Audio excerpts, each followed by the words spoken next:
مفرد و جمع.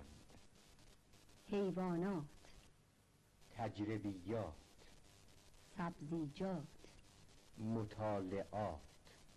قید چگونگی. به خوبی، به تدریج. به سرعت. مرغ‌ها و خروس‌ها با هم به خوبی و خوشی زندگی می‌کردند. ابن سینا کتاب را بیش از هر چیز دوست داشت و به تدریج برای خود کتابخانه کوچکی درست کرد. سفر علی به سرعت لباسهای خود را از تن درآورد و به سر چوب دستی خود بست.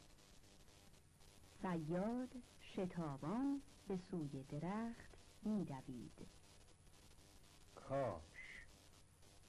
کاشکی. ای کاش در دنیا آدم گرسنه وجود نداشت. کاش فردا هوا آفتابی میشد.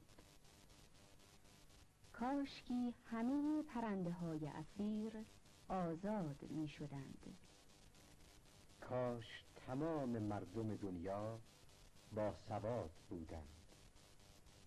کاش دیروز او را نمی دیدم.